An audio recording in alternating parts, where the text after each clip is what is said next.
శ్రీకృష్ణదేవరాయల వారి రాజ్యసభ. పండితులు, మహాకవులు, వీరులు నిండిన సభ.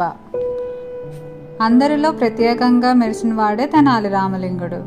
తన మాటలతో రాజుని నవ్వించగలడు, తన తెలివితో శత్రువులను ఓడించగలడు. రాజును సంతోషపరిచి ఎన్నో బహుమతులు పొందేవాడు. ఈ విషయంలో ఊరంతా తెలిసింది. ఊరిలో నలుగురు పేరు మోసిన దొంగలు రామలింగుడి ఇంటి బోలెడు బంగారం ఉంటుందిరా అని వారు అనుకున్నారు. ఆ రాత్రే రామలింగుడి ఇంటిని దోచేయాలని పథకం వేశారు. చీకటి పడగానే ఇంటి వెనుక తోటలోని అరటి చెట్ల పొదల్లో దాక్కున్నారు. అదే సమయంలో భోజనం ముందు చేతులు కడుగుదామని రామలింగుడు పెరట్లోకి వచ్చాడు. అనుకోకుండా అరటి చెట్ల వైపు చూశాడు. చీకట్లో మానవ ఆకృతులు క్షణాల్లోనే అర్థమైంది దొంగలు అని. కానీ రామలింగుడు భయపడలేదు. అతని ముఖంలో చిరునవ్వు మెరిసింది. రామలింగుడు భార్యను పెద్దగా పిలిచాడు. ఈ మధ్య ఊరిలో దొంగల భయం ఎక్కువగా ఉంది. ఈ రోజు రాత్రికి నగలు, నాణ్యాలు ఇంట్లో ఉంచకూడదు. అన్నిటినీ ఒక సంచిలో మూట కట్టి ఈ బావిలో పడేద్దాం అని అంటాడు. ఈ మాటలు అరటి చెట్ల వెనుకున్న దొంగలు విన్నారు. వాళ్ళ ముఖాల్లో ఆనందం.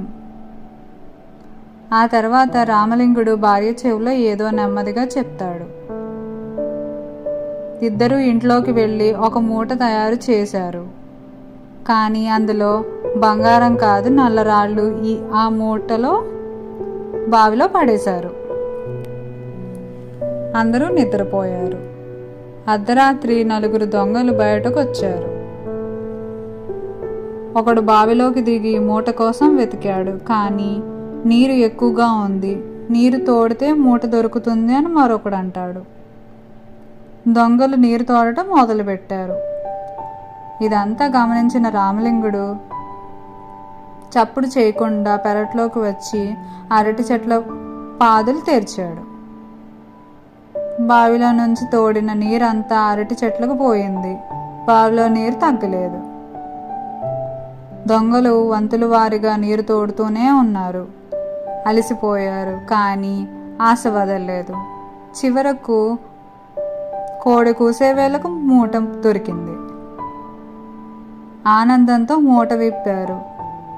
అందులో బంగారం లేదు, నగలు లేవు, నల్లరాళ్ళు మాత్రమే. దొంగల నోట మాట రాలేదు. అప్పుడు అర్థమైంది, తాము దోచలేదు, తామే మోసపోయాము అని. తెనాలి రామలింగుడి తెలివికి వారు ఓడిపోయారు. సిగ్గుతో తలంచుకొని అక్కడి నుంచి పారిపోయారు. ఈ విషయం శ్రీకృష్ణదేవరాయలకి తెలిసింది. రామలింగుడిని పిలిచి, దొంగల్నే పని చేయించావు రామలింగుడు, ఈ తెలివికి నా నమస్కారం అని ప్రశంసించాడు. బహుమతులతో గౌరవించాడు. మోరల్ ఏంటంటే ఫ్రెండ్స్, తెలివి ఉంటే శత్రువులనే మనం పనికి ఉపయోగించుకోవచ్చు. లోభం చివరకు పరాభవానికే దారితీస్తుంది. Thank you.